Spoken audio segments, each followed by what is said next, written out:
사도행전 14장 1절부터 18절 같이 읽겠습니다.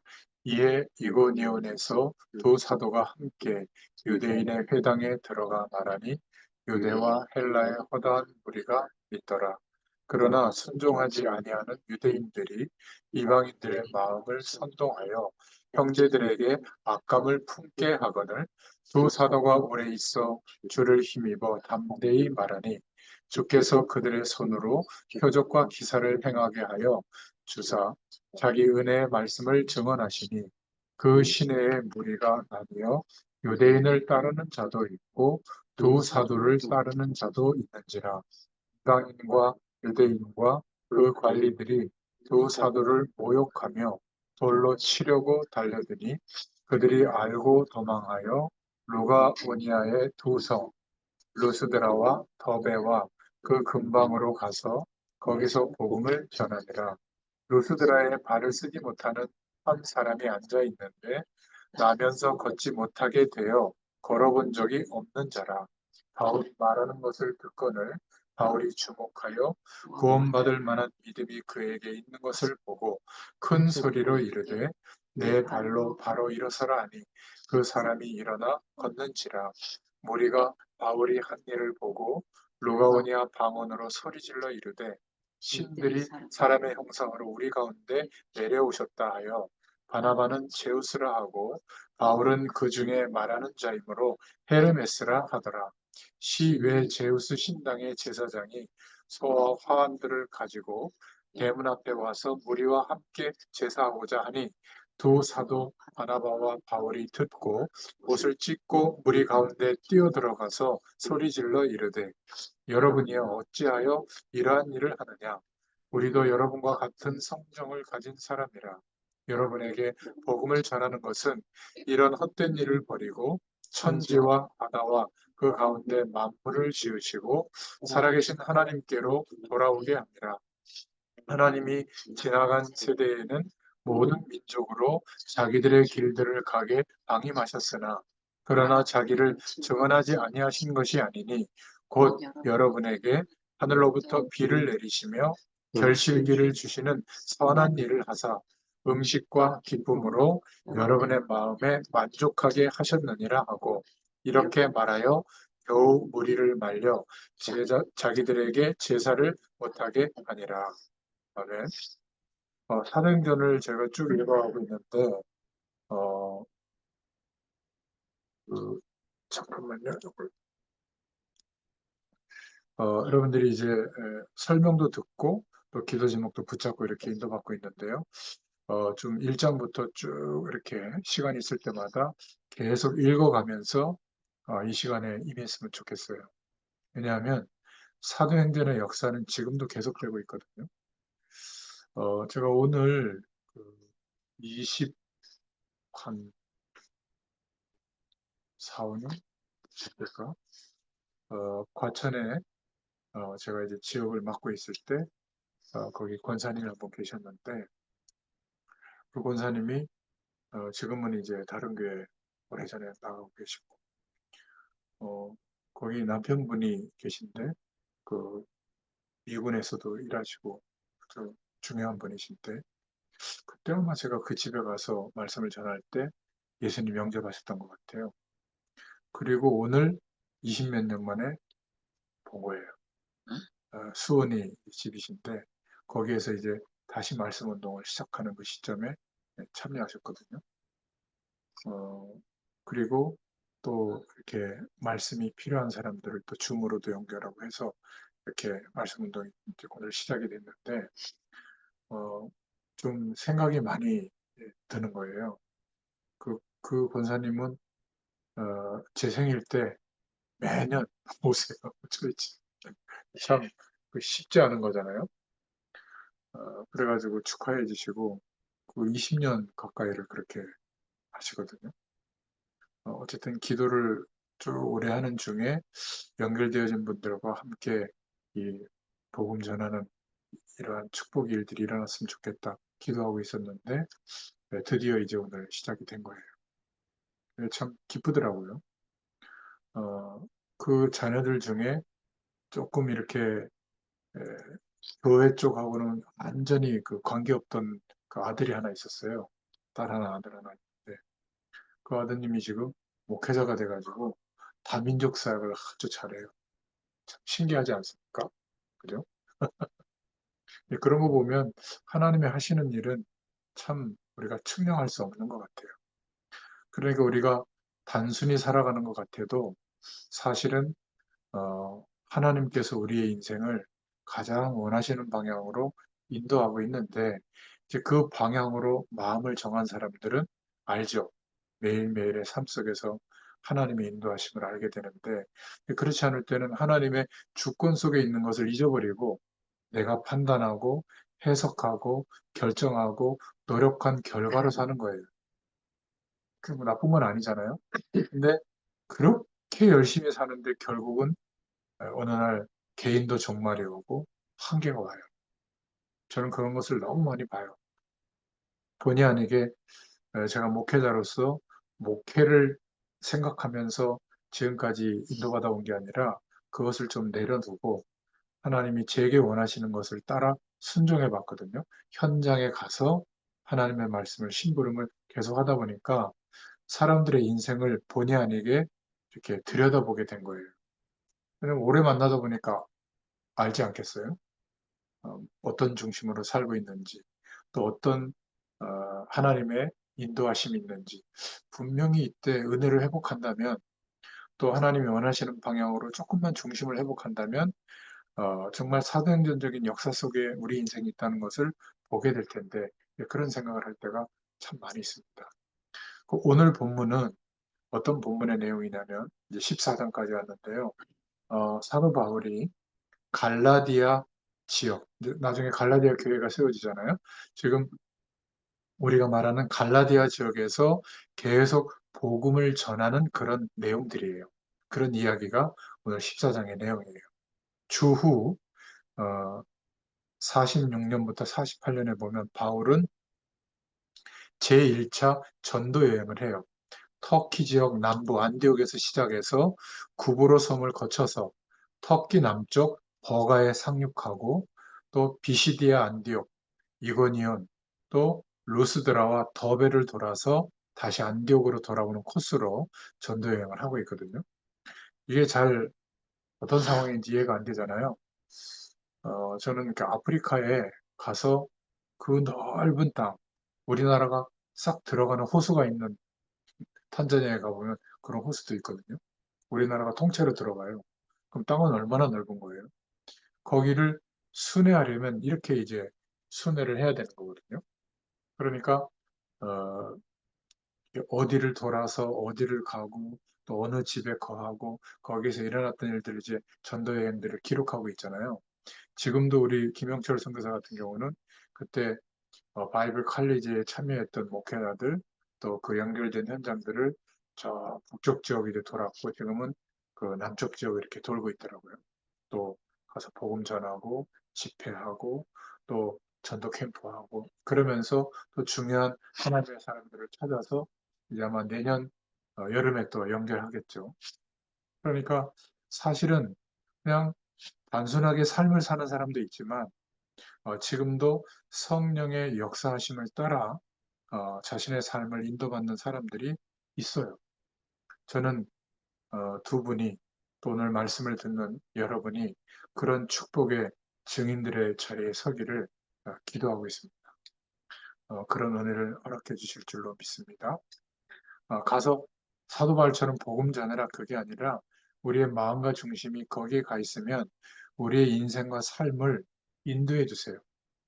또 그렇게 복음 전하는 전도자들과 함께 한 팀이 되어져서 기도의 배경이 되고 또 거기에서 찾아낸 일꾼들을 세우는 굉장히 중요한 앞으로 남겨진 사역들이 많거든요.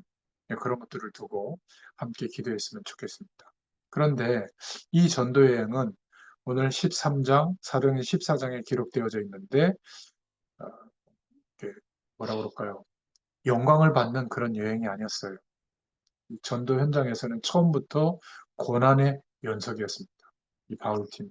안디옥 교회 기도를 받고 출발했지만 구브로 섬에서는 마술사 엘루마의 대적을 받았고 지난번에 읽어봤잖아요.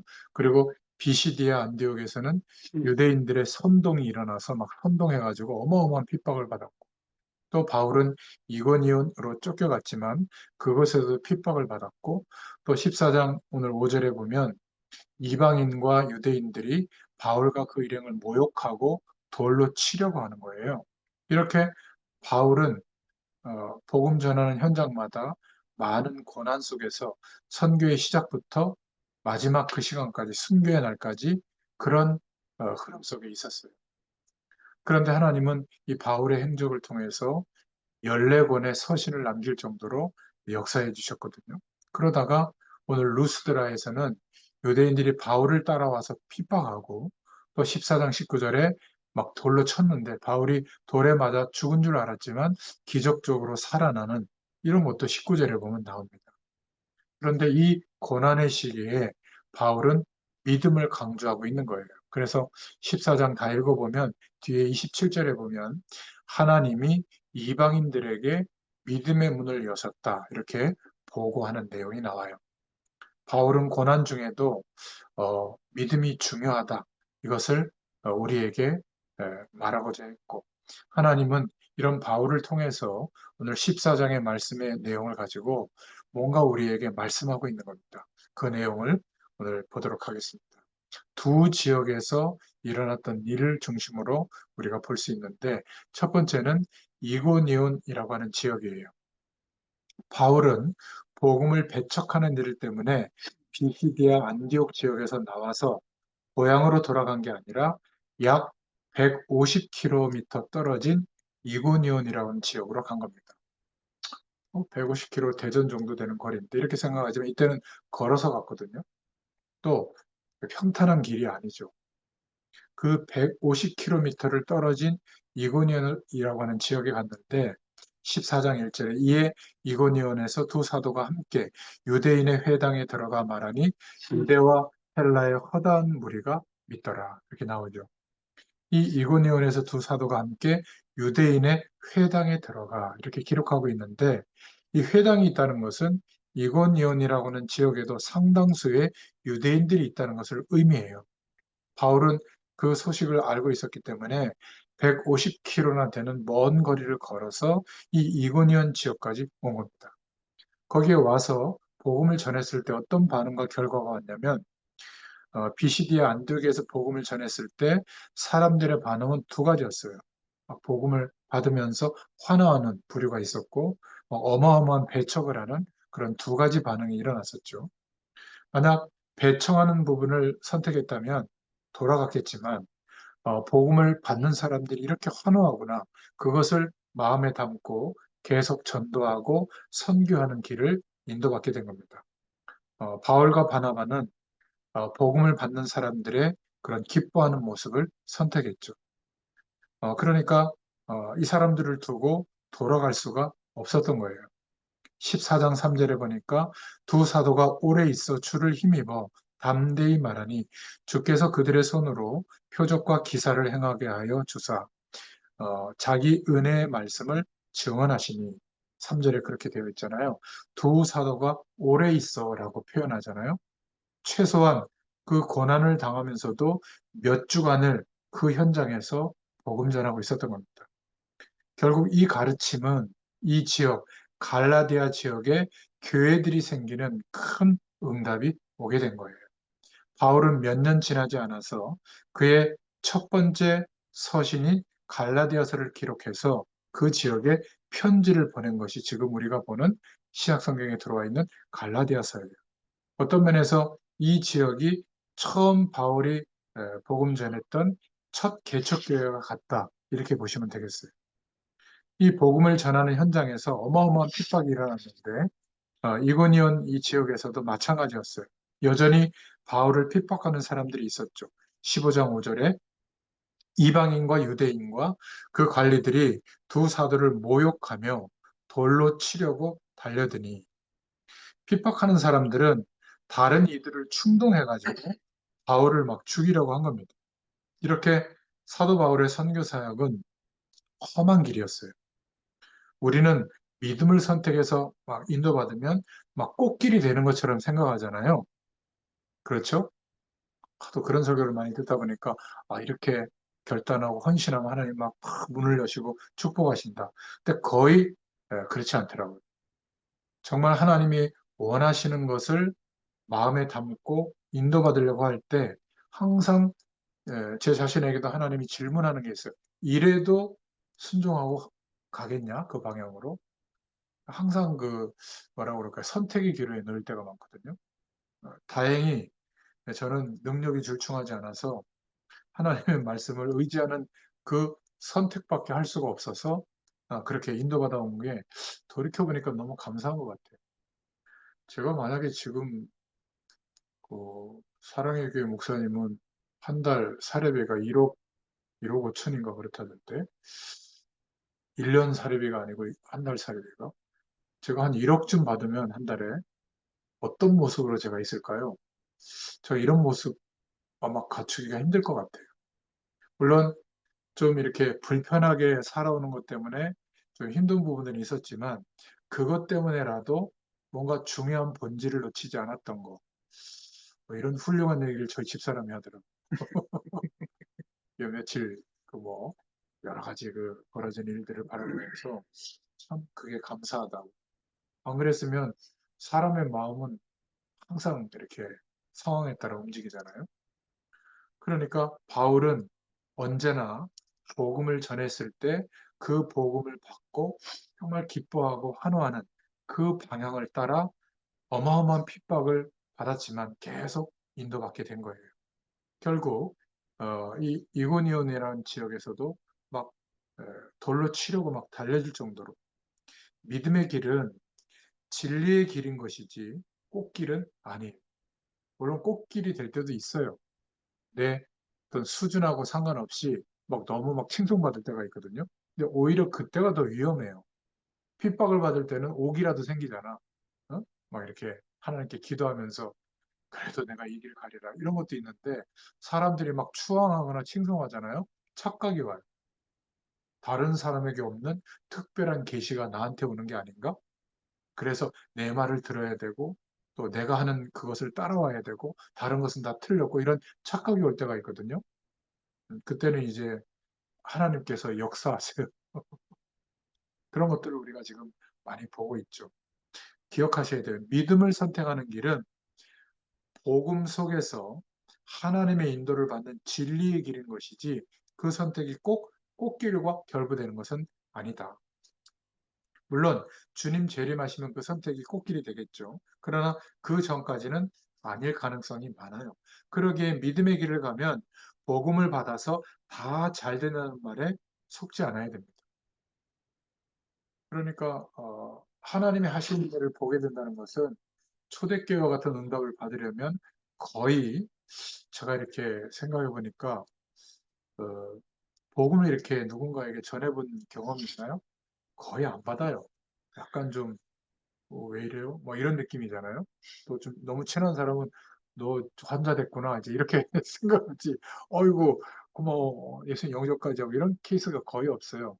근데 우리가 그 중심으로 살아가다 보면 한 10번쯤 복음 전할 기회가 있어서 10사람 정도에게 전해보면 한두 명 정도 예수님 영접하는 것 같아요.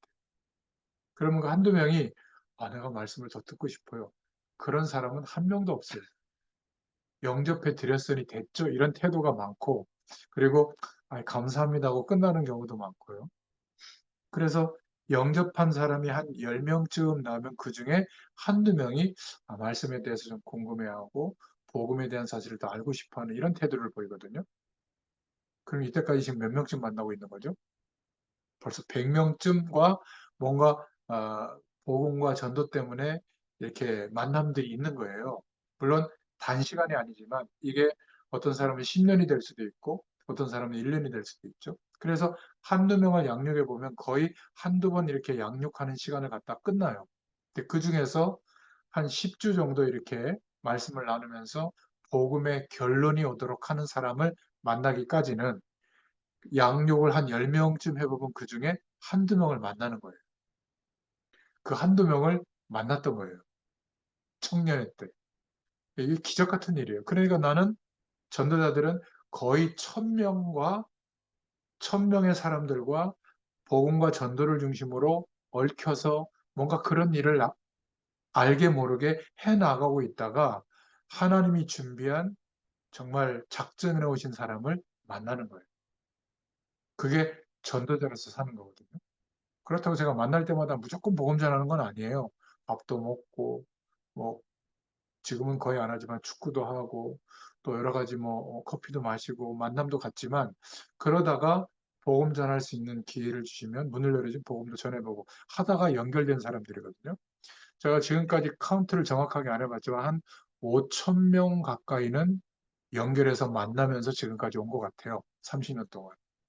5천 명 더 될지도 몰라요. 영접하고 끝난 사람도 많으니까. 그러면서 하나님의 사람들이 이렇게 하나님이 준비한 사람들을 누가 전화 와서 만나보면 그 사람이고 또 누가 만나주라 해서 만나보면 그 사람 이렇게 나중에는 그 많은 만남이 아니라 그냥 우연한 만남인데 하나님이 준비한 사람과의 만남이 이루어지고 그렇게 문들이 열리는 거거든요. 그러니까 대부분 이런 중심으로 살아가지 못해요. 근데 전도를 막 열심히 하려고 그래요. 그러면 더 못 만나요. 우리의 삶이 이 중심으로 살아가다 보면 저는 목회니까 목회자는 하나님 말씀 전하고 설명해 주는 게 일이잖아요. 그러니까 이 일을 하다 보면 만나게 되거든요. 뭐 예를 들어 교사는 교사 일을 열심히 하다 보면 이런 만남 중심을 가지고 살아가면 만남을 열어줘요, 하나님. 만나보면 알아요. 근데 거의 이 축복을 경험을 못 해보고 그냥 주일날 예배당에 가서 예배 한번 드리면서 모든 것을 때우려고 하는 거예요. 그러니 내 삶 속에 말씀과 기도와 전도가 함께 가야 되거든요. 말씀을 따로 막 공부하고 기도를 따로 막 하고 전도를 따로 막 하는 게 아니라 하루를 살아가는데 그 속에 말씀에 대한 축복, 기도에 대한 축복, 또 누군가에게 복음에 영향을 주는 축복이 같이 가는 거예요. 그러니까 이게 어떤 삶인지를 지금쯤 신앙생활 했으면 이제 알아야 되거든요. 그래서 알아서 그런 삶이 어떤 것인지를 그러한 삶을 원하는 사람을 만나면 설명해주고 보여줄 수 있어야 되는 거예요. 근데 없어요. 그러니까 사람에게 예속되거나 분위기를 따라가다가 힘들어지거나 어떤 사건이 일어나면 막 충격받아가지고 막 또 막 힘들어지거나 흔들리다 끝나는 것 같아요. 근데 사도행전을 읽어보면 이 초대교회 이 하나님의 부르심을 입은 사람들은 자기의 삶의 모든 내용들을 가지고 말씀과 기도와 전도를 함께 응답받고 살았던 사람들이에요. 꼭 사도 바울에 대해서 대단한 게 아니에요.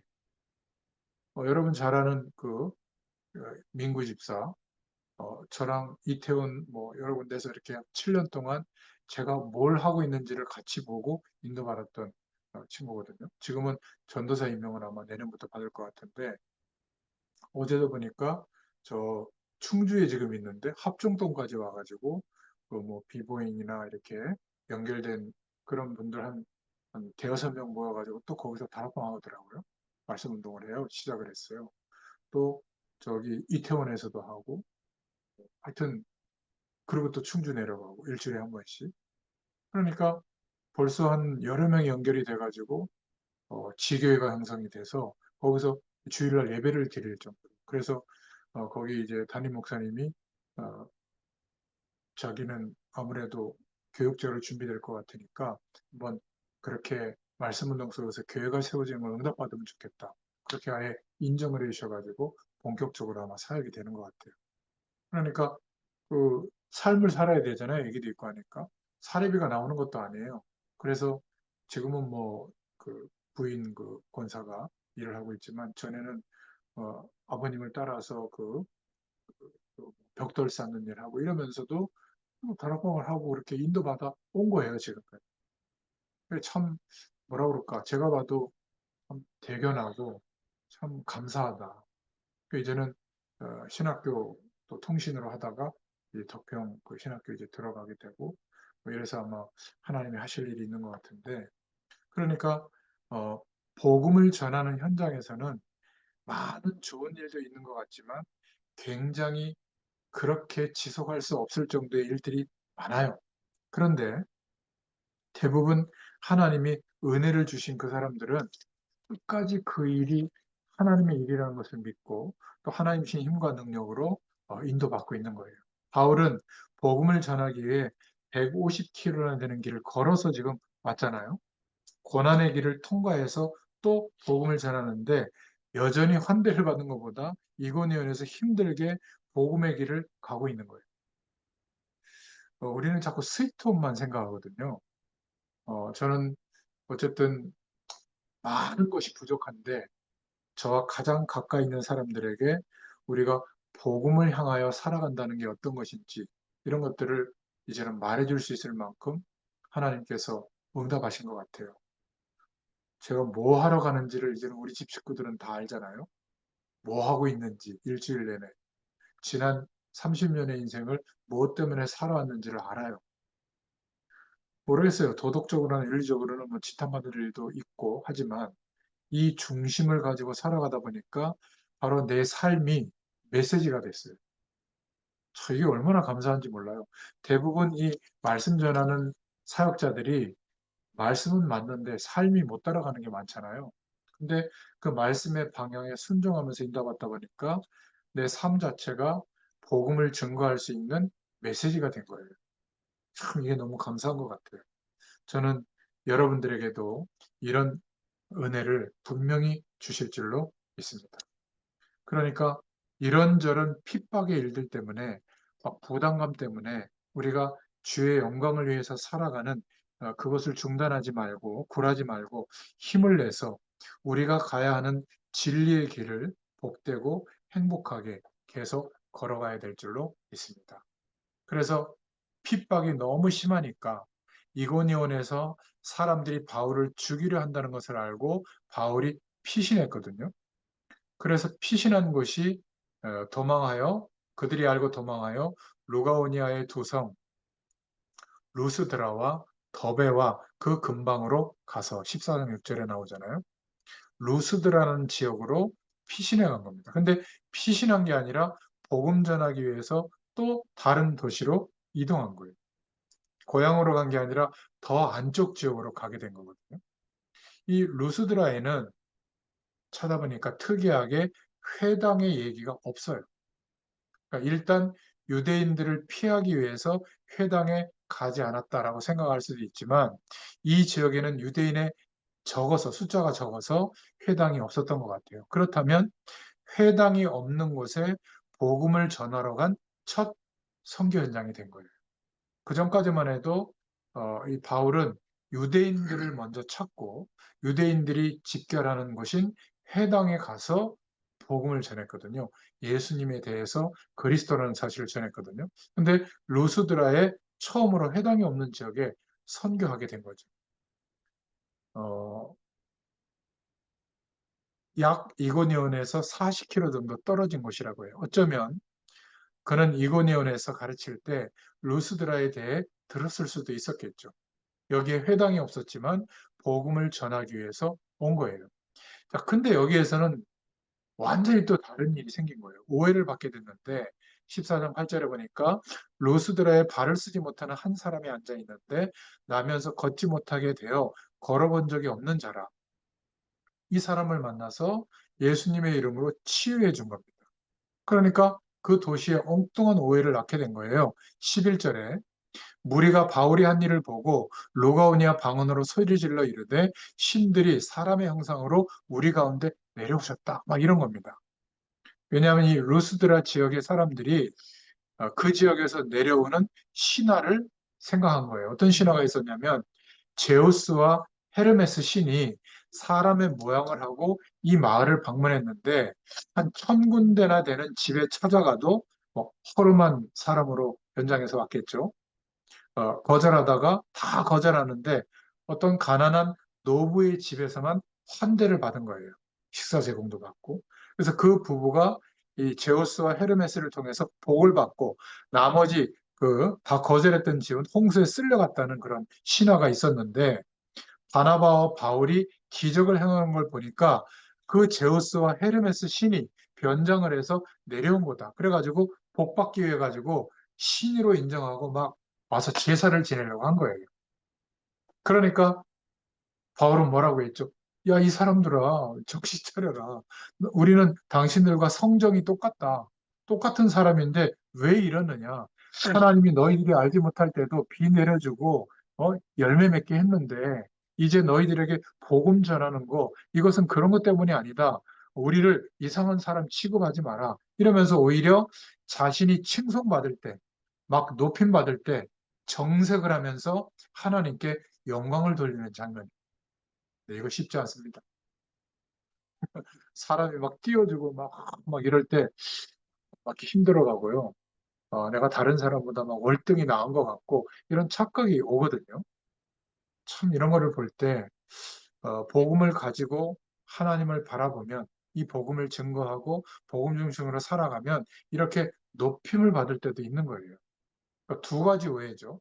어마어마한 뭔가 실패와 한계와 어려움이 우리가 복음 중심으로 살아가는데 올 때도 있고 반대로 내 수준과는 완전히 다르게 막 높임을 받고 막 이럴 수가 있죠. 우리가 그냥 복음 전해줬는데 막 병이 나을 수도 있고요. 그렇지 않겠어요? 저는 어떤 경험이 있냐면 약간 좀 피곤해가지고 내가 뭔 소리 하는 거야 이렇게 떠들다 보면 그냥 말씀은 전하는데 두서없이 맥락 없이 전할 때도 있거든요. 집에 와서 너무 죄송하더라고. 전에도 얘기했잖아요. 전화 왔어요. 인생 말씀이었다. 몇십 년 만에 처음으로 답을 얻었대요. 이건 뭐지? 결국은 성령께서 하시는 거예요. 그렇잖아요? 그때부터 제가 말씀 전하는데 스트레스가 없어졌어요. 나는 최대한 성실하게 준비해서 전달하는 것까지만 하면 되는구나. 은혜를 주시고 답을 주시는 분은 하나님이시구나. 그날, 그 시간, 그때가 되면 누가 가서 심부름해도 하나님 은혜를 주시는데 착각하는 거죠. 아, 다른 사람보다 복음에 더 결론 났고 완전해졌고 아니에요. 자, 오늘 14장 1절부터 18절을 읽었는데 결론입니다. 처음 결론은 복음은 힘이 있다. 그래서 때로는 그 복음의 능력이 나타났을 때 엉뚱한 방향으로 오해를 받을 만한 일이 생길 수도 있어요. 이르되 여러분이요 어찌하여 이러한 일을 하느냐 우리도 여러분과 같은 성정을 가진 사람이다. 여러분에게 복음을 전하는 것은 이런 헛된 일을 버리고 천지와 바다와 그 가운데 만물을 지으시고 살아계신 하나님께로 돌아오게 하기 위해서 지금 복음 전한 거다. 바울은 자신을 높이는 사람들로 인해서 오히려 아파하면서 오직 하나님만 영광 받으시기를 원한 겁니다. 그리고 기억하셔야 될 것은 이 복음에는 능력이 있는데 많은 사람들이 자신의 이익을 위해서 뱃속을 채우는 것으로 하나님의 말씀과 하나님의 역사하심을 활용하는 사람도 많아요. 하나님이 영광을 받으시는 게 아니라 자신이 그 영광을 가로채고 있는 거죠. 이런 거짓 선지자들이 이때도 있었고 지금도 있어요. 그들은 참으로 큰 죄를 범하는 거죠. 자신들이 하나님의 영광을 가로채고 있다고 생각하지 않고 너무나 확신을 가지고 나를 따르라 막 이렇게 하는 경우도 많아요. 꼭 기억하시기 바랍니다. 복음은 힘이 있지만 이런 오해의 결과가 나타날 수 있다. 두 번째, 복음은 전해질 때 믿고 따르는 자도 있지만 믿지 않고 오히려 대적하는 자도 있다. 때때로 핍박과 많은 위협과 또 어떤 때는 죽음의 위협도 있는데 그러나 이 십자가의 복음은 죄인들을 구원하는 하나님의 능력이 되는 줄로 믿습니다. 그래서 핍박 중에라도 복음은 결실을 얻게 됩니다. 1절에 보니까 유대와 헬라의 허다한 무리가 믿더라. 14장 21절에는 복음을 그 성에서 전하여 많은 사람을 제자로 삼고 이렇게 말하고 있거든요. 그래서 우리는 여러 가지 부담감, 불편함, 그런 핍박 중에라도 낙심하지 말고 땅끝까지 이 복음이 증거돼야 될 당위성을 가지고 살아야 될 줄로 믿습니다. 정말 내가 이 복음을 심부름하는 그러한 사명을 가지고 살고 있다 하는 전도자들은 환란을 각오하고 마음을 굳게 하여 믿음에 거해야 된다.